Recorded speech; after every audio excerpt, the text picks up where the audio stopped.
질문 있으시면은 질문을 좀 해주세요. 예, 그래서 금 관련한 질문 혹시 하고 싶으신 게 있으시면 질문 좀 받고, 예, 오늘은 마치도록 할게요. 예. 자, 질문 있으시면 질문 해주세요. 네, 이게 좀 제가 실제로 강의를 하는 거랑, 미성년자도 금투자 가능하냐고요? 당연히 가능하죠. 네, 당연히 가능합니다. 자, 단 뭐가 있냐면요. 세금 문제가 있어요, 여러분들. 세금 문제. 그러니까 세금 문제에서 자유롭고 싶으시면, 자, 미성년자 같은 경우에는 10년마다 2천만 원까지는 세금 한 푼 없이 줄 수 있어요. 증여를 할 수 있다는 얘기죠. 단 증여 신고를 하셔야 돼요. 그렇기 때문에 만약에 미성년자인 자녀 앞으로 하고 싶다. 그렇다라면 자녀한테 한 2,100만 원 정도 증여를 하세요. 2,100만 원. 그러면 100만 원에 대해서만 10%니까 얼마죠? 10만 원. 근데 그것도 좀 더 빨리 신고하면 더 깎아주면, 그러니까 10만 원도 안 돼요, 세금이. 그러니까 2,100만 원을 미리 증여를 하세요. 네, 그렇게 해서 증여세를 일부라도 내서, 이거는 자녀 명의로 된 돈이다라고 하시고, 그렇게 해서 자녀 명의로 금투자를 하세요. 네, 그렇지 않고 그냥 뭐 신고도 안 하고 자녀 통장을 했다가 나중에 2천만 원 넣었는데 이 돈이 5천만 원이 됐다. 그러면 이 5천만 원에 대해서 증여세를 매길 수 있거든요. 그렇기 때문에 그러면 큰일 나니까 미리 꼭 증여를 하시고, 미성년자 명의로는 그렇게 하시면 좋을 것 같고요. 단기적으로 금 하락 예상된다. 예, 그럴 수 있습니다. 왜? 자, 주식이 지금 또 반등이 오고 있잖아요. 주식이 올라가면 어떻게 된다? 예, 그럼 경기가 좋아지는 거라고 생각을 하기 때문에 당연히 경기가 좋아지면 금으로는 또 돈이 안 오거든요. 근데 만약에 혹시라도 금이 단기적으로 하락된다. 너무나도 싸게 사기 좋은 그런 매력적인 구간이라고 생각하고요. 1,500달러 밑으로 간다? 1,500달러, 제가 저번에 말씀드렸죠. 1,500달러 밑으로 가면 굉장히 좋은 기회라고 했는데, 그때 잠깐 한번 내렸다가, 바로 또 올라버렸죠. 근데 그거는 여러분들 운이에요, 운. 제가 말씀드렸잖아요. 운에 여러분들 인생을 맡기지 마세요. 단기적으로 1,500달러 밑으로 간다? 기다린다? 이건 운이에요. 저는 그래서 어떻게 하냐. 그냥 계속 사고 있어요. 예, 그냥 계속 사세요. 그게 가장 좋은 시기고요. 매도 시기, 알려드릴 겁니다. 예, 제가 아까 매도 시기는 어떻게 잡으면 된다 그랬어요? 예, 경기에 대한 시중의 유동성을 계속 FRB가 지금 중앙은행에서 풀고 있는지 안 풀고 있는지 이거 데이터로 다 확인 가능하잖아요. 그래서 그런 데이터들을 보면서 그리고 확인을 할 거고요. 금 투자가 적기라면 2배, 3배짜리 장기적으로 괜찮은지 궁금하네요. 예, 저도 괜찮을 거라고 봐요. 그래서 저도 2배짜리도 하고 3배짜리도 합니다. 하지만 제가 누누이 말씀드렸죠. 2배, 3배가 무슨 뜻이냐면 금 가격이 10% 오르면 얘는 2배짜리는 20%가 오르는 거고 3배짜리는 30%가 오르는 거예요. 근데 반대로 금 가격이 10%가 내리면 얘는 20%가 내리고 3배짜리는 30%가 내리는 거예요. 그래서 그만큼 훨씬 더 좀 위험한 투자라고 볼 수가 있는 거고요. 하지만 금이 대세 상승이면은 이거만큼 좋은 게 없죠. 하지만 제가 말씀드리잖아요. 항상 투자라는 거는 배 터지게 하려다가 망한다니까요. 그래서 그렇게 안 하시면 좋을 것 같고요. 그래서 저 같은 경우는 어떻게 하냐. KRX도 사고, 금 통장도 사고, 그 다음에 골드 선물도 사고, 2배짜리도 사고 3배짜리도 사고. 그러니까 금을 하더라도 하나에 하지 않고 여러 가지를 조금씩 하고 있다는 거죠. 예. 그렇기 때문에 그렇게 좀 하시면 될 것 같고요. 자, 지금 상황에서 단기 하락이 온다라면 당연히 이제 주식의 어떤 경기 호황에 대한 이런 기대감이 많이 하면서 주가가 이제 올라가는 경우인데, 제가 봤을 때는 좀 한계가 있을 거라고 보고 있고요. 미국의 광산주? 저 잘 모르겠습니다. 저는 이게 광산주는 또 주식이기 때문에 조금 다르게 움직이는 부분이 있어서. 근데 만약 광산주를 하고 싶으시다. 그럼 소액만 하세요. 제가 말씀드려요. 금 투자를 하더라도 저는 여러 가지로 하잖아요. 그렇기 때문에, 금이 좋아서, 광산도 좋은데 광산주 몰빵해야 되겠다. 절대로 이건 하지 마시라는 거죠, 여러분들. 네, 그래서 적절하게 조금씩 하면 좋을 것 같고요. 그 다음에, 맞아요. 1년간 적금 든다고 생각하고 적립식으로 사고 있다. 예, 우리 데이시님 너무 잘하고 계신 거예요. 예, 박수 치고 싶습니다. 예, 이런 마인드, 이렇게 해야 돈을 안 잃어요. 그리고 이렇게 해야 중장기적으로 복리 효과로 부자가 되는 겁니다. 정말 잘하고 계시는 거고요. 예, 정말 멋있으십니다. 그렇게 투자는 하셔야 됩니다. 코덱스 어느 금액선까지가 적정선일까요? 글쎄요, 잘 모르겠습니다. 일단 당분간은 그냥 사세요. 6개월에서 1년 정도는 사시고요. 단기는 여러분들 운이에요. 이거는 알아맞힐 수 없고요. 그냥 중장기적인 거. 그래서 이거는 실력이고 이거는 예측 가능하고 이것만 보고 가시면 되는 거예요. 자, 금 선물 ETF는 당연히 금연물 당연하죠. 예, 당연히 금 현물, 국제 금 현물을 추정하고요. 온스당 1,500달러 밑으로 갔을 때 매수했었어야 되는데, 그렇죠. 예, 저도 그랬었어야 되는데, 저도 뭐가 두려워서 그때 왕창 못 샀냐? 주가가 더 떨어질 수 있다. 제가 지금도 지금도 제가 금을 다 못 샀어요. 저도 아직도 계속 사야 되는데 왜 제가 지금 몰빵 투자를 제가 못 하냐면 지금 뭐 코로나 뭐 치료도 나오고 다시 좋아진다고 해서 지금 주가가 반영이 됐지만 많이 올라왔지만 여러분들 경제가 금방 좋아지지 않는다라니까요. 또다시 주가 급락은 또 올 수 있습니다. 그래서 만에 하나 그런 구간이 온다라면 그래서 시중 유동성이 마른다라면 그때는 또 금가가 폭락할 수 있거든요. 그런 리스크를 저는 감당하기 싫어서 그냥 그리고 그것 때문에 마음이 불편하잖아요. 그래서 그냥 아무 생각 없이 그냥 매월 조금씩 사고 있다. 그렇게 지금 하고 있고요. 자, 그 다음에 연준 자산 체크. 맞습니다. 이게 가장 중요해요. 그리고 떨어질 때도 맞아요. 많이 떨어지기 때문에 레버리지는 무서워요. 무섭습니다. 그래서 레버리지에 목숨 걸지 마세요. 그래서 저도 제가 말씀드렸던 KRX 금선물을 가장 많이 하고 있다고.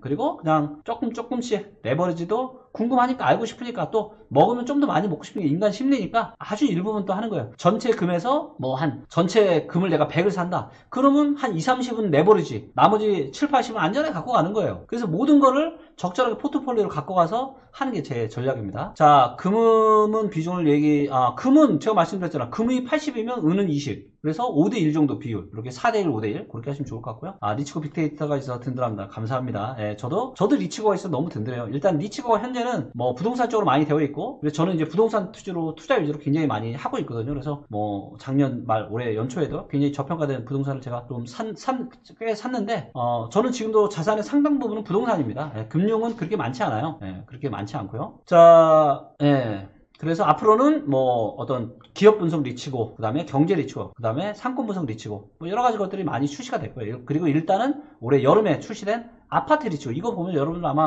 굉장히 깜짝 놀라실 겁니다. 그래서 굉장히 기존에 있던 여러 가지 이런 뭐 부동산 이런 어플들과는 좀 굉장히 많이 달라요. 그래서 굉장히 쉽게 좀 보실 수 있으실 것 같고요. 앞으로 민주당이 앞서가 재건축 재개발 규제가 막혀 공급이 많이 줄어들 거라고 생각하는데 장기적으로 부동산이 폭등하지 않을까? 이거 그러실 수 있죠. 자, 이 부동산 얘기 또 잠깐 해볼게요. 자, 지금 앞으로 이제 재건축 재개발 규제가 막히고, 맞아요. 공급이 많이 줄어들어서 장기적으로 부동산이 폭등하지 않을까?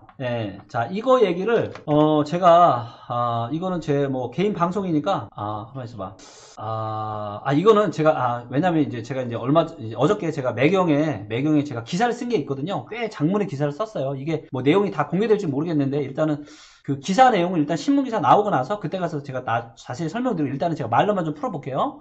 이거는 뭐 리치고 있는 데이터를 가지고 제가 좀 보여드릴게요. 리치고 있는 데이터로 어차피 뭐 신문에 제가 기사 쓴 거는 제가 못 보여드리지만 리치고 그 데이터는 제가 보여드릴 수 있으니까 리치고 있는 데이터를 보여드릴게요. 제가 여러분들 인간 전문가는요 한계가 너무 많아요. 사람은 다 알 수 없거든요. 근데 저도 이제 이 아파트 이 리치고가 있으니까 제가 모든 걸 그냥 정말 너무 쉽고 빠르게 다 할 수가 있는 거죠. 자, 그래서 저는 모든 것들을 다 이렇게 데이터로 좀 지금 하려고 많이 하고 있고요. 그래서 이제는 인간 전문가는 필요 없다. 이제는 뭐만 있으면 된다? 이제는 이런 리치고와 같은 부동산 알파고, 재테크 알파고만 있으면 그 어떤 전문가보다 더 잘 할 수 있는 그런 방법들이 있고요. 자, 그래서 제가 요 부동산 얘기 좀 잠깐 할게요. 이것도 굉장히 중요하고 대부분의 사실 우리 자산이 다 부동산이 있잖아요. 자, 요거는 이제 리치고에 있는 입주 물량 데이터인데 요거 굉장히 중요한 데이터 이야기인데 요거 좀 가지고 제가 잠깐 설명을 좀 드리도록 하겠고요. 자, 요거를 2000년대부터 제가 데이터로 가볼게요. 자, 여기 보시면 요게 입주 물량 데이터 2000년 이게 잘 보이시나 모르겠네. 잠깐만요. 좀 요거만 좀 확대를 해서 제가 요거를 이렇게 이렇게 자 보이시죠?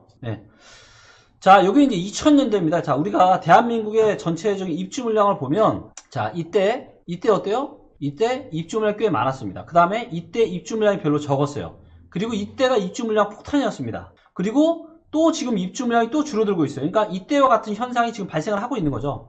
자, 이때가 입주 물량이 많았는데 이때 수도권의 아파트 시장 어떻게 됐어요? 올라갔어요? 내려갔어요? 엄청나게 뜨거웠죠. 그리고 이게 2008년이고요. 2009년, 10년, 11년, 12년, 13년, 14년 이때 입주 물량이 작았는데 이때 수도권 아파트 시장 좋았어요? 안 좋았어요? 안 좋았잖아. 입주 물량이 작았는데 안 좋았잖아요. 자, 이때 지금 2017, 18, 19년 입주 물량 많았잖아요. 수도권에도 이 데이터를 제가 수도권으로만 제가 바꿔서 다시 한번 보여드릴게요. 수도권으로만 바꿔가지고 제가 다시 한번 보여드리겠습니다. 수도권만 클릭을 해서 그래서 수도권의 입주 물량 데이터로 다시 바꿔서 제가 보여드릴게요. 자, 수도권도 똑같아요. 이때 2000년도 초반에 입주 물량 굉장히 많았고요. 2011년, 12년, 13년, 14년 예, 이때 입주 물량이 굉장히 작았단 말이에요. 자, 이때 입주 물량이 많았고, 그래서 수도권이 입주 물량이 많았던 17, 18, 19년. 자, 이거 입주 폭탄 여러분들 옛날 신문기사 다 찾아보세요. 자, 2016년에 뭐라 그랬는데 2016년, 2017년 초반에 어떤 기사들이 많이 나왔는지 아세요? 자, 수도권에 이렇게 입주 폭탄이 어마무시하니까 아파트 가격이 못 오른다 그랬습니다. 못 오른다 그랬어요. 신문기사 찾아보세요. 그리고 상당수의 전문가들이 그런 얘기를 했습니다. 근데 저는 그때 뭐라 그랬어요? 제 블로그 찾아보시면 옛날 글에 보시면 다 나옵니다. 제가 뭐라 그랬습니까? 입주 물량 있지만 제가 뭐라 그랬어요? 저평가되었기 때문에, 그리고 다른 데이터들이 좋기 때문에 앞으로 계속 올라갈 거다. 자, 이때 입주 물량 작잖아요, 수도권에. 자, 이때 입주 물량 이렇게 작았는데 왜 내렸어요? 입주 물량이 가장 작았던 11, 12, 13년 이때가 입주 물량이 수도권에 제일 작았는데, 이때가 수도권 아파트 시장이 제일 안 좋았습니다. 이때 하우스포 얘기 나왔고요. 제일 안 좋았던 시기예요. 자, 앞으로 입주 물량 작아지죠. 근데 뭘 잘 모르시는 분들이 뭐라 그래요? 네, 또 아파트 가격 지금 또 입주 물량이 작으니까 폭등할 거다. 몇 년 동안. 이거는 뭐예요? 코끼리라는 전체 부동산 시장에서 뭐밖에 모르는 거다? 코끼리 코만 가지고 얘기하는 거예요. 완전 잘못된 거죠. 그래서 좀 여러분들이 그런 부분들을 좀 감안하시고, 그래서 입주 물량이 작아져도 일단은 기본적으로 본질적으로 서울의 아파트가 굉장히 고평가되어 있어요. 그렇기 때문에 지금은 굉장히 폭등이 아니라요, 지금은 폭락을 걱정하셔야 됩니다. 여러분들, 지금은 폭등이 아니고요, 폭락을 걱정하셔야 됩니다. 그래서 대답이 좀 되셨는지 모르겠고요. 자, 전체적인 자산에서 금의 비중이 몇 %로 하시나? 20%가 안 됩니다. 그러니까 아직 제 전체 자산이 20%도 아니면 못 샀고요. 제가 생각하는 거 다 사도 20%도 안 됩니다. 그래서 저는 아마 한 15 정도 될 것 같아요. 그래서 그렇게 될 것 같고요. 아유, 왓다님 감사합니다. 저희도 리치고 회사에 투자할 방법이 없냐고 이렇게 해주셨는데, 정말 이제 감사하고요. 일단은 저희가 지금 투자 유치 거의 마무리 단계에 있어요. 그래서 아마 조만간 1, 2주 내에 어느 정도 확정이 될 것 같고, 뭐 한 다음 달 정도에는 언론에도 어느 정도 이야기 좀 나올 것 같고요. 혹시 이제 저희 회사가 뭐 아파트 리치고 뿐만이 아니라 뭐 상권 분석 리치고, 그 다음에 상업용 리치고, 그 다음에 기업 분석 리치고까지 아마 다 나오고, 이게 이제 아마도 글로벌까지 가게 된다라면 이제 회사가 훨씬 더 커지고, 뭐 상장은 잘 모르겠지만 만약에 더 커진다라면 뭐 나중에는 뭐 이런 와디즈나 같은 이런 크라우드를 통해서 뭐 혹시라도 투자 유치를 할 수도 있을 거는 같은데 아직은 잘 모르겠고요. 아무튼 마음은 정말로 감사하고요. 리치고 모바일 응원해주셔서 감사드리고요. 재테크 초보입니다. 본인 월급에 얼마 정도로 투자하는 게 적당할까요? 지금은 그러니까 테크 초보라고 하시면, 그리고 월급이 얼마 정도 되는지는 모르겠는데요. 지금은 사실 이제 제일 좋은 투자는 부동산이거든요. 부동산이 가장 좋은 투자인데, 일단 당분간은 그냥 돈을 많이 못 불리시더라도 일단은 목돈이 어느 정도 마련이 좀 돼야 되거든요. 그래서 50%는 무조건 저축을 그냥 하세요. 금리가 낮아도 신경 쓰지 마시고 일단은 무조건 저축을 하시길 추천드리고요. 나머지 50%를 가지고 적립식으로 좀 투자를 한번 해보시기를 권유를 좀 드리고 그렇게 하시면 좀 좋을 것 같고요. 지금 이제 달러 투자나 미국 주식 투자는 어떻게 보시나요? 달러 투자는 중장기적으로 저는 나쁘지 않다라고 봅니다. 지금 2010년대의 한국 경제보다 2020년대의 한국 경제가 훨씬 더 안 좋아요. 2020년대 한국 경제가 펀더멘탈이 굉장히 지금 약해지고 있습니다. 그렇기 때문에 그래서 어떤 통화의 가치가, 한국 돈의 가치가 떨어질 수밖에 없다라고 보고 있는데, 근데 또 문제는 미국이 지금 돈을 너무 많이 풀고 있잖아요. 그래서 어떤 이런 달러에 대한 어떤 그런 의심이 계속 커질 수밖에 없어가지고, 솔직히 저는 뭐 달러 투자보다는 좀 실물 위주로, 그래서 부동산이나 금 위주로, 그리고 부동산도 그냥 저걸로 하지 마시고요. 좀 저평가된 그런 지역의 부동산, 그리고 조금 시간이 좀 지나면 한 1년 뒤에는 경매로 되게 좋은 물건들이 많이 나오기 시작할 것 같아요. 그래서 조금 그러니까 투자를 안 하는 것도 투자거든요. 그래서 지금과 같은 시기에는 너무 큰 수익을 내려고 하시는 것보다는 그냥 안전하게 돈을 잘 지키시고 일부만 좀 하시면 좋을 것 같고요. 미국 주식 투자는 저도 이제 하고 싶어요. 그래서 미국의, 그러니까 전 세계에서 어찌됐건 이제는 글로벌 이런 어떤 이런 플랫폼 기업들이 전 세계를 다 지금 집어 삼키고 있거든요. 그렇기 때문에 지금 이제 미국 주식 투자도 저도 하고 싶은데, 제가 이제 제가 부동산 리츠고를 만들고 제가 고수라고 해도 뭐 그렇지만 아무튼 굉장히 이제 정확한 이런 제대로 된 투자를 하기 시작을 했는데, 주식도 마찬가지예요. 그래서 저는 주식 투자를 하더라도 제가 이제 미국 주식 어떤 기업 분석에 대한 이 기업 분석 리치고가 나오고 난 다음에 저는 그때 저는 하고 싶고요. 그리고 한다라면 이제 초우량 그런 기업에 하시면 좋을 것 같고요. 아주 중장기적으로 뭐 한 5년, 10년을 봤을 때는 어떤 미국의 어떤 초우량 그런 기업들에 투자하시는 것은 나쁘지 않다라고 보는데, 이것도 마찬가지로 지금은 절대로 목돈으로 하지 마세요. 지금은 그냥 매달 적립식으로, 그래서 5년, 10년 동안 내가 저축해 나간다 이런 마음으로 지금은 접근하시면 좋을 것 같고요. 절대로 지금은 한 방에 어떤 주식 투자나 이런 것들을 할 시기는 아니라고 지금 보고 있습니다. 그 다음에 러시아 금매입 중단이 어떤 영향을 미칠까요? 글쎄요, 러시아만 보면은 뭐 안 좋은 영향이 있겠지만 이런 것들이 이미 이제 가격에 다 반영이 되고 있겠죠. 근데 그럼에도 불구하고 지금 전 세계적으로 유동성을 어마무시하게 지금 현금 유동성을 풀고 있기 때문에 금은 뭐 출렁출렁 하겠지만 그럼에도 불구하고 올라갈 거라고 저는 보고 있고요. 자, KLX 금 현물이 환율 반영 안 하는 겁니다. KLX 금 현물은요, 환율 반영을 하지 않는 거예요. 예, 그래서 미국 ETF로 분산 투자를 할 필요가 조금은 있을 수 있어요. 그리고 아까 제가 말씀드렸지만 레버리지나 골드 선물, 골드 요거 보여드릴게요. 네, 요거 골드 선물. 얘는 환율 해지를 하거든요. 얘랑 얘는. 그래서 얘는 국제 금 가격을 따라 추정하는 거기 때문에 이게 환율 해지가 된 거거든요. 그래서 굳이 해외로 안 하시고 국내로 하셔도 되고요. 근데 세금 문제가 있어서 그런 건 고려를 해보시면 될 것 같고요.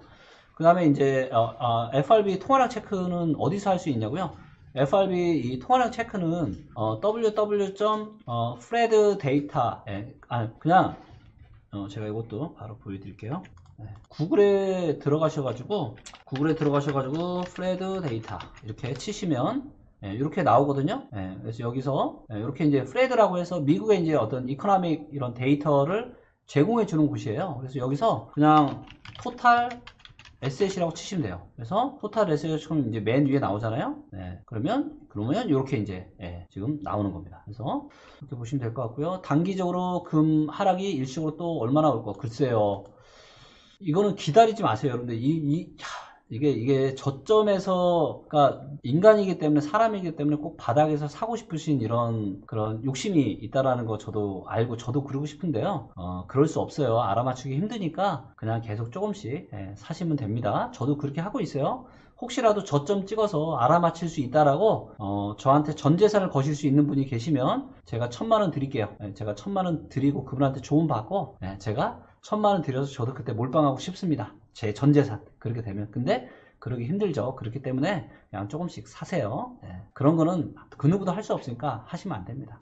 자, 강서구 마곡 아파트 전망 앞으로 어떻게 보냐. 서울은 제가 말씀드렸죠. 여러분들 유튜버에 지금 계속 제가 그 AI 부동산 이 방송하는 게 제 채널에 지금 올라가고 있어요. 그래서 요거 보시면 돼요. 제가 서울은 뭐라 그랬죠? 제가 2020년 아파트 시장 최근에 전망하면 제가 뭐라 그랬어요? 서울은 질해, 기타 일바 지방만 뜰해라고 말씀드렸죠. 그래서 전반적으로 서울의 아파트 시장은 내려갈 일밖에 없다. 이렇게 좀 보시면 될 것 같고요. 네, 현재 지금 서울은 고평가, 충남 등 지방은 저평가로 투자 매력도가 높다고 보시는데, 그럼 지금 이 시점에서 투자면 기간이 지나고 미래에는 서울이 하락해서 매력도가 높아지는 역전 현상에 도달하는데, 이때 지방이 현재 저평가라도 미래 상승에 다시 제한이 걸리지 않을까요? 잠깐만요. 무슨 말이죠? 제가 다시 한번 읽어볼게요. 서울은 좀 그렇죠. 이렇게 보고 있고, 지금 시점에서 투자하면 기간이 지나고 미래에는 서울이 하락해서 매력도가 높아지겠죠? 다시 또 그렇죠. 역전 현상이 일어나겠죠. 14년처럼. 그러면 이때 지방이 미래 상승에 다시 그렇죠.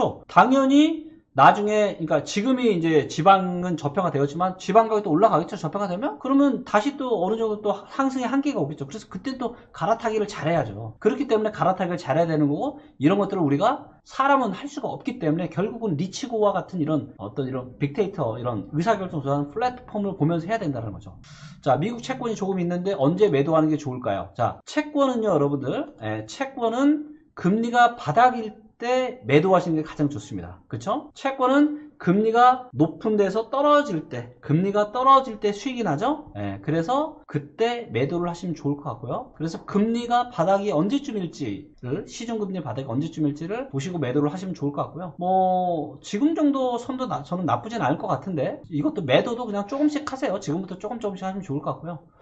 자, 금을 순차적으로 투자를 한다면 온수당 200씩 오를 때마다 들어가면 될까요? 아유, 오를 때마다 하시면 안 되죠. 예, 그러지 마시고요. 그냥 기간을 정해 놓으세요. 그래서 뭐 한 달에 한 번이나 2주에 한 번이나 아니면 일주일에 한 번이나 그냥 아무 생각 없이 뭐 월요일은 월요일, 화요일은 화요일 이렇게 하셔도 되고요. 그렇게 해서 정기적으로 일단은 정기적으로 사세요. 그리고 아니면 뭐 일주일에 한 번을 내가 사는데 나는 금 가격이 떨어질 때만 사겠다. 안 떨어지면 안 사는 거야. 떨어질 때만 사는 거예요. 이런 것도 있고, 뭐, 방법은 다양합니다. 근데, 오를 때마다 들어가는 거는 이건 저는 그렇게 좋은 전략은 아닌 것 같아요. 네.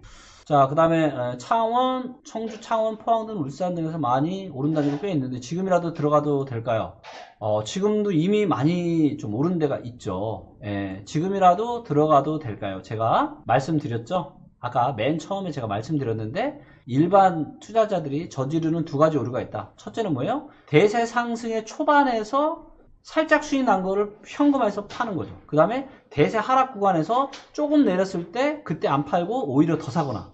예, 근데 이 저평가된 지방, 근데 그 중에서 지금 여러분들 창원, 포항, 울산 이런 데는요. 지금 코로나 때문에 이거는 오늘 지금 뭐 그래도 지금 300분 넘게 와 계시니까 제가 특별히 지금 저희 리치고 팀에서 만들고 있는 데이터인데 잠깐 요거 좀 보여드릴게요. 제가 특별 서비스로 잠깐 보여드릴 텐데 잠깐만요. 자. 이쪽 기업들이 이제 뭐가 저는 좀 걱정이 되냐면요. 지금 이제 지금 이제 여기 이제 청주, 창원, 포항, 울산 여기서 이제 저평가된 지역들이 있긴 한데 저는 제가 투자를 안 하고 싶은 지역들도 꽤 있어요. 이 중에서. 왜냐면 이게 이제 일단은 대출위험 인덱스들이 상당히 높은 지역들이에요. 그래서 일단 대출위험 인덱스부터 제가 잠깐 보여드릴게요. 일단 울산부터 볼게요. 자, 울산이 요게 이제 대출위험 인덱스거든요. 근데 보시면 지금 금융위기 때보다 더 높잖아요. 금융위기 때가 이제 대출위험 인덱스가 굉장히 높았잖아요. 즉 이제 어떻게 보면 지금 울산에 있는 예금 대비해서 대출의 비율이 높다라는 거는 울산의 경제가 사실 지금 굉장히 좋지 않다라는 거거든요. 근데 이제 요게 2012, 13년에 지금 좀 괜찮아졌다가 보시는 것처럼 지금 대출 인덱스가 계속 올라가고 있고 조금 내렸다가 최근에 지금 다시 올라가고 있는데 요게 지금 1월 달까지만 반영이 된 데이터예요. 이게 실시간으로 데이터가 취합이 안 되다 보니까. 근데 코로나의 영향이 저는 분명히 있을 거라고 보고요. 금융위기 때보다 훨씬 더 이렇게 대출 인덱스가 높다라고 하는 건 뭐냐면 지금 울산의 경제가 지금 상당히 좋지 않은 거예요. 근데 거기에 지금 코로나까지 터진 거죠. 그래서 저는 솔직히 이제 울산이 저평가되어 있지만 솔직히 겁나서 저는 못 들어가겠고요. 그 다음에 경남도 제가 말씀드리면 경남도 지금 대출금 인덱스가 굉장히 뭐 엄청나게 높았죠. 그랬다가 좀 줄어들었다가 최근에 다시 또 좀 올라왔고 이것도 마찬가지 1월 달까지만 데이터가 지금 반영이 됐고요. 그래서 경남도 지금 이제 지역 경제가 그렇게 좀 썩 저는 나이스하다라고 보지 않고 있기 때문에 그게 이제 좀 걱정이 좀 되고 있고요. 그 다음에 그렇습니다. 그래서 조금 이런 부분들이 좀 있고요. 여기에 이제 나중에 이제 리치고 모바일에 이제 요 데이터들이 다 들어갈 텐데 뭐가 있냐면 일자리 데이터가 너무너무 중요하잖아요. 일자리 데이터. 자, 제가 이제 일자리 데이터를 좀 보여드릴게요. 저희 이제 리치고 팀에서 만든 게 있는데 이 일자리 데이터를 보면은 좀 상당히 좀 염려가 되는 부분들이 좀 있거든요. 이걸 제가 여러분들한테 공개할 줄 몰랐는데 요게 지금 이제 이 국민연금 데이터를 가지고 만든 요 일자리 데이터입니다. 그래서 이걸 이제 보면은 지금 전국에 어디가 지금 일자리가 많은지 적은지 늘어나는지 줄어드는지를 한눈에 알 수가 있어요. 자, 이거는 이제 아직 뭐 진짜 오늘 처음 제가 지금 대중한테 지금 공개하는 데이터고요. 자, 이제 여기 보시면은 이제 이렇게 파란 데가 있죠. 파란 데가 있고 원이 있는데 원의 크기가 큰 데가 일자리가 많은데요. 그래서 보시면 아시겠지만 대부분 지금 수도권에 다 일자리가 몰려 있죠. 그리고 뭐 그다음에 천안시 이쪽이 이제 천안 쪽이거든요. 천안 이쪽에도 좀 있고 그다음에 이쪽이 충북 쪽 이쪽이 청주 이쪽이고요. 이쪽이 대전 쪽입니다. 대전 이쪽이고요. 그래서 요렇게가 지금 일자리가 요렇게가 제일 많고요. 그다음에 이제 이쪽이 이제 광주랑 전남 쪽이고 요쪽이 지금 뭐 경남 그죠? 뭐 포항 뭐 부산 뭐 경남 거제 뭐 그다음에 경북 구미 뭐 이런 데예요. 자, 그런데 여기를 보시니까 지금 빨간 데가 많아요? 파란 데가 많아요? 파란 데가 많죠? 파란 데가 많다라는 뭐예요? 일자리가 줄어들고 있다. 일자리가 줄어들고 있다라는 거예요. 자, 안 그래도 지금 대출위험 인덱스가 높아가지고 지금 상당히 지금 좀 불안불안한데, 지금 코로나도 터졌고, 요 데이터가 지금 2월달까지의 데이터예요. 2월달까지. 아직 코로나가 지금 반영이 안 된 데이터입니다. 2월달까지의 데이터인데도 불구하고 이미 어때요? 지금 뭐 이런데 지금 거제, 통영 이런데 지금 파랗죠? 그 다음 구미 이런데 파랗죠? 지금 파란 데가, 그러니까 이쪽은 지금 파란 데가 별로 없어요. 수도권이랑 경남, 경북 파란 데가 별로 없어요. 근데 유난히 지금 경남, 경북 이쪽이 지금 파란 데가 많단 말이에요. 즉 일자리가 지금 여러분들 줄어들고 있다는 거예요. 자, 이쪽만 선택을 해서 제가 이렇게 좀 드래그를 해볼게요. 지금 요게 요 지역에서 지금 이제 이 차지하는 비중이 지금 제조업이 가장 큽니다. 이쪽에서는 지금 경남, 경북에서는 차지하는 비중이 제조업이 가장 커요. 그 다음이 뭐 이제 뭐 이런 회사들이고, 자, 여기에서 지금 제가 이제 클릭한 경남, 경북 여기서 가장 큰 기업이 어디냐면 포스코예요. 포스코가 지금 17,526명을 지금 고용을 하고 있고요. 그 다음에 이제 현대중공업 13,580명, 그 다음에 수원, 뭐 한국 수력 원자력, 그 다음에 삼성중공업, 거제조선소, 대우조선해양, 이런, 그래서 뭐 조선이나 중공업, 뭐 이런 철강 이쪽이란 말이에요.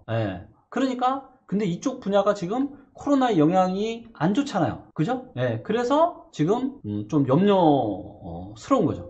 그래서 이제 좀 좀 걱정스러운 좀 부분들이 좀 있기 때문에, 그래서 이쪽은 제가 이쪽은 이 경남, 경북 쪽은 조금 좀 그럴 수 있다. 그래서 나중에 뭐 여러분들 뭐 이거랑 똑같은 화면이 될지는 모르겠지만, 나중에 이제 저희 모바일 리치고 나오면은 이런 것들을 다 좀 아마 보실 수 있으실 거고요. 그래서 지금 이제 청주, 창원, 뭐 울산 이런 데 물어보셨는데 이미 많이 올랐고, 그래서 지금이라 들어가야 될까요? 이 중에서 들어가도 될 만한 데가 있을 것 같긴 한데 정말로 잘 고르셔야 될 것 같아요. 그리고 저평가된 아파트를 잘 고르셔야 될 것 같고요. 근데 조금 위험한 지역들도 있으니까 그런 부분들을 좀 고려하시면 좋을 것 같고, 그 다음 이제 서울이 폭락한다면 지금 시점에 지방을 살 게 아니고 현금을 모으면서 고평가된 서울 아파트 빠르게 거품이 빠지면 매덕도가 높아지는 사기 위한 준비. 이것도 좋아요. 자, 이거는, 제가, 요것도 뭐, 제가 뭐 아시겠지만, 제가 이제 특히나 이제 부동산 이제 리치고가 있으니까 데이터로 바로바로 제가 보여드릴게요. 자, 우리가 서울 아파트 시장으로 한번 가보도록 하겠습니다. 서울 아파트로 가서, 이 시장이 어떻게 움직였는가를 우리가 데이터를 한번 보자 이거죠. 그래서, 그러면 대략 앞으로 몇 년 뒤에 서울 아파트 시장이 다시 이제 위로 올라올지 요거를 좀 보도록 하겠고요. 일단 월간 데이터를 바꾸고요. 그 다음에 기간을 금융위기 요때 이제 전으로 가보도록 할게요. 자, 그리고 서울만 클릭을 해보겠습니다. 자, 그럼 요게 이제 서울의 이제 매매가가 어떻게 움직였는지를 보여주는 거고, 요거의 데이터의 기준은 이제 한국감정원 데이터예요. 그래서 요게 지금 서울의 요 매매가의 움직임이거든요. 자, 보시면 이제 금융위기 터지기 바로 직전까지 올랐었고요. 금융위기 터지가 좀 내려왔다가 요때 이제 뭐 경기 부양하고 뭐 하니까 다시 또 좀 올라왔어요. 그래서 쌍봉을 만들고, 그 다음에 2010년 3월달 이후로는 보신 것처럼 계속 대세하락을 했습니다.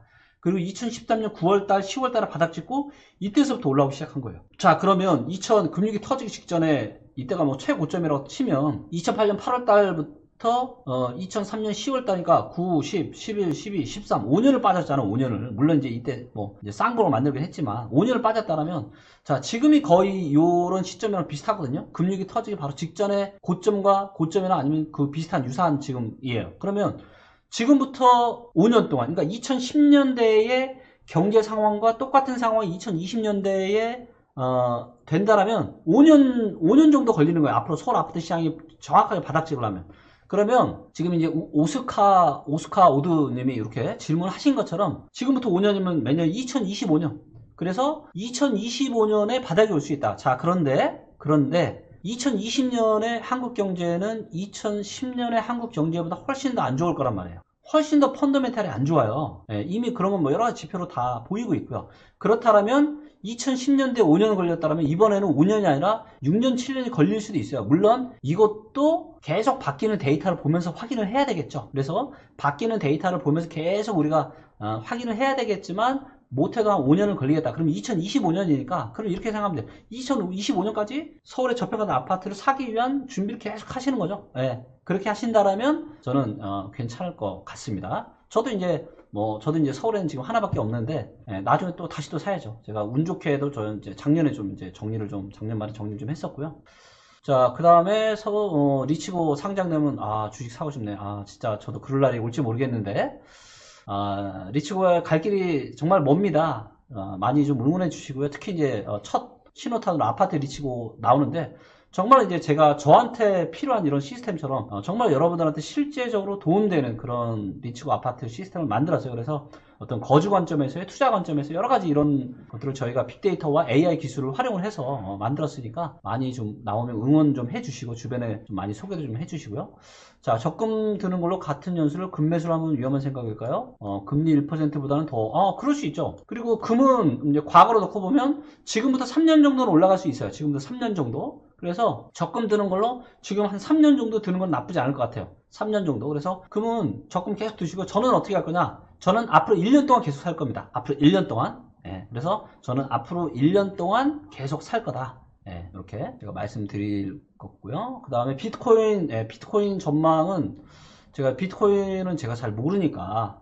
근데 잠깐 말씀을 드리면 이거는 뭐랑 맞물려 있냐면요. 이 비트코인은, 그러니까 이제, 어떤 의구심 때문에 그랬냐면, 자, 요 데이터를 제가 다시 한번 보여드릴게요. 자, 요게 이제, FRB가 이제, 돈을, 푼 데이터거든요. 돈을 푼 데이터인데, 자, 보시면, 요때 화폐를 무지막지하게 지금 찍어냈잖아요. 이렇게 찍어내면서 어떤 화폐 가치에 대한 어떤 의구심, 이게 어떻게 보면 이 비트코인이 탄생을 한 배경과 맞물려 있고 그런 화폐, 달러, 어떤 그냥 종이돈, 그냥 무작정 위기 때마다 찍어낸 이 종이돈에 대한 이런 위기들 때문에 비트코인이 미친 듯한 큰 상승을 했고, 지금은 이제 상당히 많이 내려왔고, 제가 이제 2017년 12월 달에 제가 비트코인 고점 찍었다고 제가 강의 때도 제가 말씀을 드렸었고, 자, 그런데 뭐냐? 지금 다시 한번 유동성을 지금 엄청나게 풀었단 말이에요. 자, 그래서 돈에 대한 의구심은 더더욱 커질 수밖에 없다. 왜? 이때 한번 뻥튀기 한번 그냥 공짜동 막 찍어냈고, 이때도 공짜동을 이때보다 더 무지막지하게 찍어냈단 말이에요. 그렇기 때문에 훨씬 더 크게 또 더 갈 수 있다. 이렇게 지금 보고 있는데, 자, 그렇다면 이거에 대한 혜택을 누가 받을 거냐? 첫 번째가 저는 금으로 보는 거예요. 그래서 금이 지금 대세 상승의 결정적 시기가 왔다라고 보는 거고, 그래서 금으로 뭐 대박을 노리자라는 게 아니라 그냥 일부는 그냥 좀 금을 좀 가져가면 괜찮겠다. 이렇게 지금 보고 있는 거고요. 근데 비트코인은 제가 봤을 때 쉽지 않을 것 같아요. 왜냐면, 그러니까 우리가 이제 어떤 그 기득권자들이 있잖아요. 기득권자. 그리고 화폐에 대한 기득권자들이 있습니다. 있고, 이것들의 주주는 누구냐? 지금 미국의 중앙은행 FRB의 주주들입니다. 아시겠지만 미국의 중앙은행인 이 FRB는요, 이 주인이 미국 정부가 아니에요. 뭐 JP 모건이나 뭐 이런 금융 회사들이란 말이에요.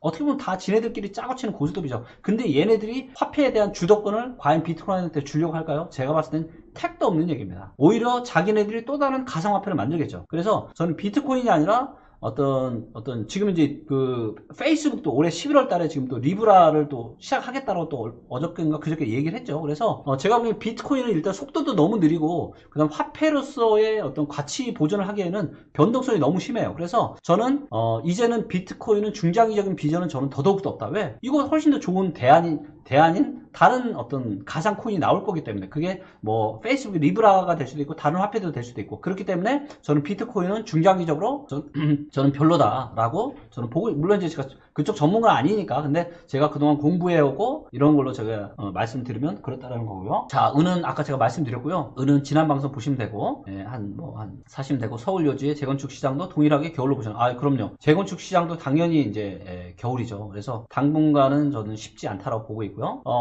청약은 이제 굉장히 싸게 살 수 있잖아요. 그렇기 때문에 만약에 청약이 된다라면 그거는 뭐 그냥 그 정도는 저는 그냥 그래도 갖고 가도 된다. 근데 다만 만약에 이제 청약을 내가 연끌까지 해야 된다. 그건 아니라고 보고 있고요. 강남 재건축 이미 많이 빠졌죠. 아직 내려갈 길이 저는 한참 멀었다라고 봅니다. 여러분들 올라갈 때도 꽤 내려갈 때도 마찬가지예요. 아직도 이제 꽤 지금, 그러니까 언제가 저점이냐?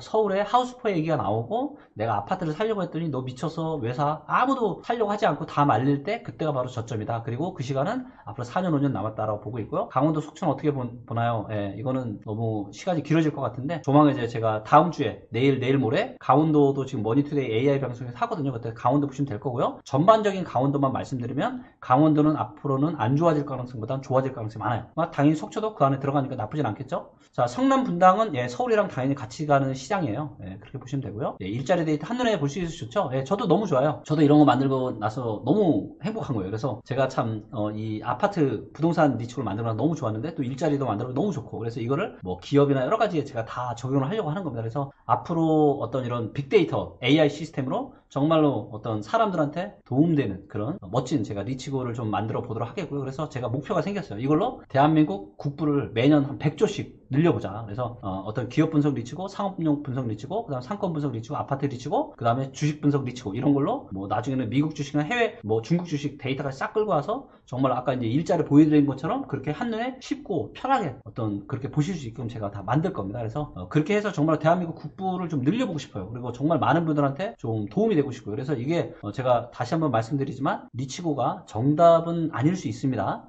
하지만 등대와 같은 역할을 저는 만들어 보고 싶은 거예요. 그래서 우리가 어떤 투자의 어떤 바다를 너무 헤매고 있는데 인간 전문가는 저도 제가 15년, 20년 경제 공부 해봤고 수없이 많은 사람들 제가 다 해봤지만 인간 전문가를 하니까 너무 많아요. 그래서 이제는 리치고와 같은 이런 빅데이터 AI 시스템이 훨씬 더 좋다. 그리고 전체를 정말 쉽고 빠르고 비교 분석이 다 볼 수 있기 때문에 이런 시스템을 저는 계속 만들 거고요. 이런 것들로 정말 여러분들한테 도움되는 그런 저희 리치고를 꼭 만들어 보겠습니다. 그리고 이게 너무 재밌어요. 제 가슴을 너무 뛰게 만들고 부산 아파트는 이미 하면서 부산 내가 했나? 아직 안 했나? 부산 했어요. 부산은 바로 했고요. 조만간 부산도 제 유튜브 채널에도 방송했던 내용이 올라갈 겁니다. 자, 분당에서 강남으로 갈아타고 싶은데 시기는 언제?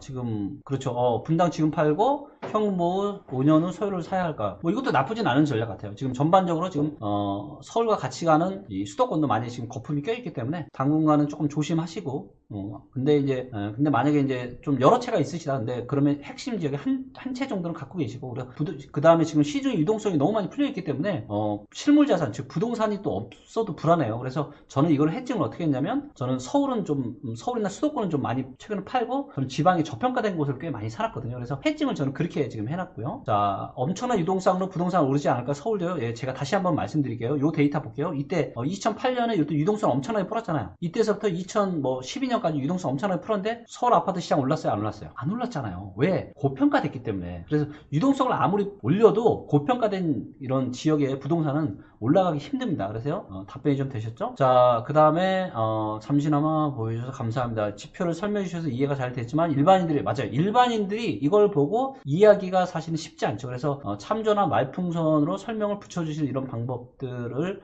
다 저희가 고민하고 있고요. 그 다음에 앞으로 나올 요 리치고 모바일에 이런 내용들이 다 들어갈 겁니다. 그래서 이것들을 그렇게 좀 하도록 하겠고요. 자, 그 다음에 전세 가격 하방을 지지할 것이고 금리가 낮아서 실제 유동성이 많고 공급이 적으면서 이것도 제가 데이터로 보여드릴게요. 우리 JJ 킴님이 말씀하신 거 그러니까 제가 뭐 그러니까 여러 가지 리치고를 만들려고 하는데 지금 이제 뭐 부동산 리치고는 다 만들어 놨기 때문에 뭐만 그냥 말씀하셔도 그냥 바로바로 그냥 제가 데이터로 다 보여드릴 수가 있거든요.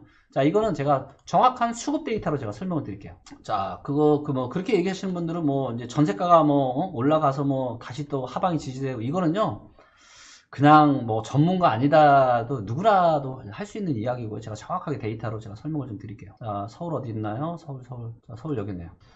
자, 금리위기대로 가보겠습니다. 2013년까지. 자, 이 데이터가 무슨 데이터냐면요. 전세 수급 동향 데이터라는 거예요. 자, 그리고 이거는 지금 제가 서울을 클릭했기 때문에 서울의 전세 수급입니다. 서울의 전세 수급. 자, 전세 수급이 100보다 높다라는 것은 무슨 의미냐면요.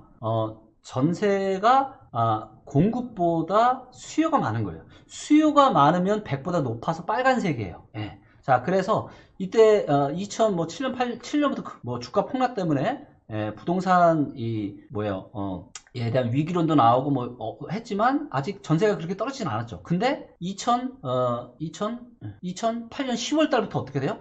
금융위기가 본격화될 때부터 쫙쫙쫙 떨어져 버리죠. 쫙쫙쫙 떨어졌다가 그러니까 이때는 전세가 수요보다 공급이 많은 거예요. 사람들이 이제 경기가 너무 안 좋으니까 전세가 수요가 확 줄어들어 버리는 거예요. 자, 그리고 나서 2009년 2월달 이후로 어때요? 전세 수급이 다시 100을 넘었죠. 자, 그래서 100을 넘었단 말은 뭐예요? 전세가 공급보다 수요가 훨씬 더 많았다.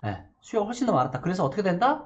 전세 가격이 올라갈 가능성이 아주 많다. 자, 그런데 매매 가격은 어떻게 됐어요? 자, 이 위에 게 매매 수급인데 얘는 전세 수급은 좋았는데 매매 수급은 어떻게 됐어요, 지금? 계속 지금 떨어졌잖아요, 지금. 네, 그렇기 때문에 아까 우리 JJ 킴님이 질문하신 것처럼 유동성은 많고 공급이 적으면서 이런 일이요? 이런 일이 2008년, 9년, 10년에도 똑같이 있었다니까요. 네, 똑같이 있었어요. 네, 네. 그래서 제아의 전문가분들, 대부분은 제아의 전문가들 올해 하반기부터 오를 거라고. 예, 그럴 수 있습니다. 오를 수 있어요. 하지만 그거는 일시적인 요런 반등은 나올 수 있지만 그러니까 대세 상승은 아니다라는, 대세 상승은 끝났다라는 거예요, 여러분들. 그 명확하게 아셔야 됩니다. 네.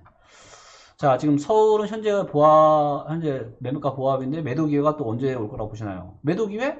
뭐 지금 이제 코로나 사태가 지금 이렇게 좀 좋아지려고 하고 있잖아요. 예, 그래서 주가도 지금 좀 올라가고 있고, 예, 이러면 뭐예요? 다시 좀 분위기가 좋아질 수 있어요.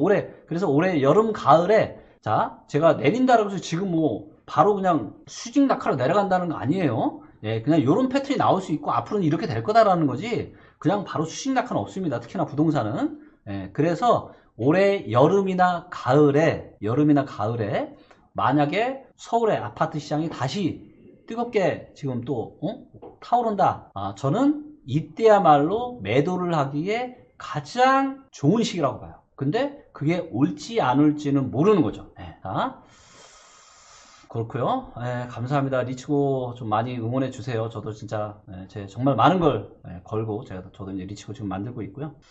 2008년과 제가 이제 또 말씀드렸잖아요.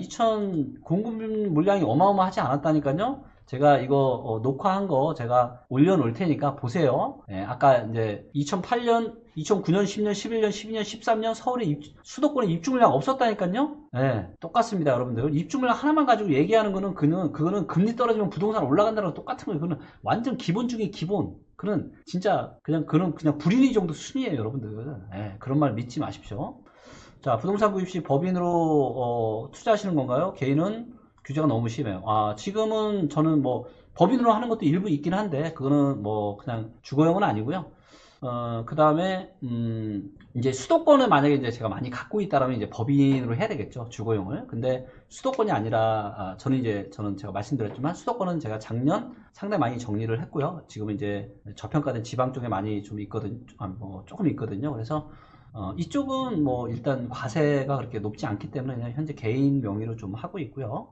예, 리치고 모바일 저희 열심히 만들고 있으니까요. 기다려주시면 좋을 것 같고요. 재개발 쉽지 않습니다, 여러분들. 저도 뭐 작년에 굉장히 큰 재건축 지금 하나 그냥 던지고 나왔는데 너무 쉽지 않을 것 같아요. 앞으로 이게 특히나 재개발은요. 그래서 좀 보수적으로 하시면 좋을 것 같고요. 자, 천안 같은 저평가 지역도 현 상황 때문에 부동산이 추가 하락될 수 있을까요? 예, 충분히 그럴 수 있습니다. 충분히 그럴 수 있습니다. 자, 그런데 이것도 제가 데이터를 보고 말씀드릴게요. 저는 원래 이제 제가 데이터로 이야기하는 사람이잖아요. 뭐 말만 가지고 하는 사람이 아니기 때문에, 특히나 이제 부동산은 이미 이제 부동산 리치가 다 준비가 되어 있기 때문에 제가 이런 부동산에 대한 질문은 즉각 데이터로 다 보여드리면서 말씀드릴 수가 있고요. 자, 금융위기 때로 한번 가볼게요. 금융위기 때 과연 지방 아파트 시장이 어땠는지. 2009년, 이렇게.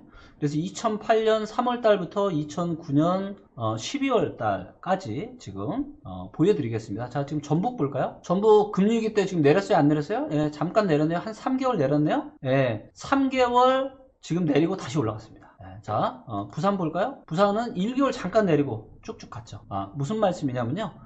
이런 저평가된 지역들도 잠깐 어떤 이런 위기가 오면은 영향받을 수 있습니다. 하지만 이미 저평가되어 있고 상승을 방해하는 요인은 없고 앞으로 올라갈 일밖에 없고, 그래서 뭐 이런 코로나나 이런 것 때문에 영향이 있긴 있겠지만 시중의 유동성이 많이 풀렸잖아요. 그렇기 때문에 시중의 유동성은 언제라도 저평가된 지역을 찾아서 갈 수밖에 없고, 그래서 잠깐의 충격은 있을 수 있겠으나 천안같이 저평가된 지역은 큰 흐름상에서 대세 상승이 저는 예상이 됩니다.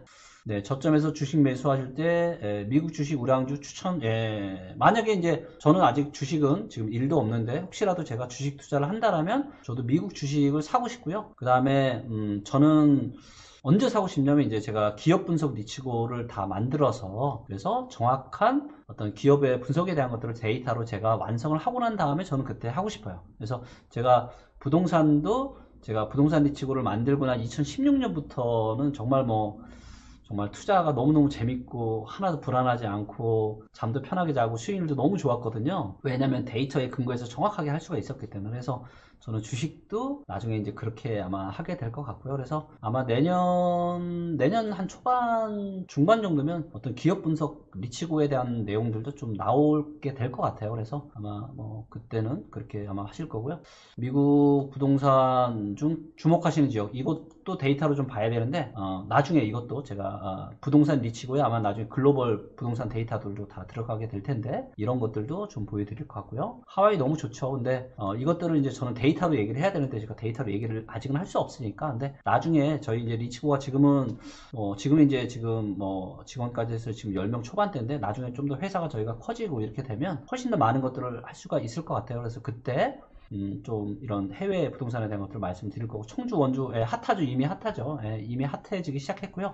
세종시 부동산 전망은 제가 이미 말씀드렸잖아요. 제가 방송에서 그래서 AI 부동산 이 방송에서 제가 이미 세종시는 이미 했었고요. 그래서 제 채널에 보면은 다 있어요. 데이터로 제가 다 설명을 해놨고요. 보시면 됩니다. 자, 2008년 공급량, 다시 한번 제가 보여드릴게요. 자, 보시면 요게 이제 수도권만 제가 한 거고요. 요게 이제 2008년이 이때입니다. 2008년. 그래서 한 20년 동안 평균 입주 물량 정도 되는 거죠. 그래서 요때 많았고, 요때 평균, 그리고 11, 12, 13년, 14년, 이때가 입주 물량 최바닥이었지만, 이때가 수도권의 아파트 시장은 가장 안 좋았다. 뭐예요? 고평가되면은 아무리 입주 물량이 작고 시중 유동성이 풀려도 올라가기 힘들다니까요. 제주도 집값이요. 제주도는 이제 내일하고 모레 이제 둘 중에 하나에 제가 이제 AI 부동산 특집에서 제가 할 거니까 그때 이제 제주도는 보시면 좀 될 것 같고요. 지금 들어와서 봤는데 2008년 데이터로 보면 유동성 풀리면 한 2배, 뭐가 2배? 금이요? 금은 저는 2배, 3배 정도 갈 수 있다고 보고 있습니다. 자, 이 정도로 해서 이제 여러분들 궁금하신 질문까지 원래 제가 딱 1시간만 하려고 했는데, 워낙 또 많은 분들이 또 이렇게 응원해 주시고 해서 저도 또 신나가지고, 좀 얘기를 했고요. 일단 오늘은, 요 정도에서 좀, 강의는 좀 마치도록 하겠고요. 상가요? 상업용 부동산 리치고도 나오게 될 겁니다. 그래서, 이제 상업용 부동산을 좀 의사결정하는데 정말 이제 좀 쉽고 빠르고 정확하게 할 수 있게끔 그렇게 할 거고요. 좀 더 나아가서 상권 분석 리치고. 그래서 예를 들면 내가 의사고, 내가 이비인후과 의사인데 내가 병원을 내가 차리고 싶은데, 내 실력도 중요하지만 사실 이런 것들은 어디에서 내가 사업을 하는지가 굉장히 중요하잖아요. 그래서 내가 치과 의사인데 내가 어디에다 치과 차리면 잘 되는지 이런 것들을 전부 다 데이터로 할 수 있는 상권 분석 리치고도 나올 거예요. 그래서 저희 회사 이름이 데이터 노우즈잖아요. 그래서 데이터는 답을 알고 있다. 그래서 데이터로 정말로 뭔가 그게 상업용 부동산이건 아파트건 뭐건 정말 많은 분들한테 좀 도움을 주고 싶은 그런 마음이 많고, 그런 시스템들을 이 두근거리는 가슴을 가지고 계속 잘 만들어 보도록 하겠고요. 자, 자, 오늘 토요일 잘 또 보내시고요. 이제 오늘 방송은 마치도록 하겠고요. 자, 좀 도움이 되셨으면 저희 이제 우리 리치고 좋아요, 구독도 많이 해주시고, 또 블로그에도 많이 와주시고, 주변에 또 홍보도 많이 해주시고, 앞으로 또 나오는 저희 아파트 리치고 모바일 서비스 7, 8월에 나올 예정이니까 많이 좀 응원 좀 해주시고요. 다음 주 목요일날, 그렇죠? 23일 목요일날 제가 그때 또 강의를 하기로 했으니까, 그때 블로그 구독자 3만 명 돌파 기념으로 제가 무료 특강 하기로 했으니까 그때 또 뵙도록 하겠습니다. 자, 그러면 안녕히 계세요.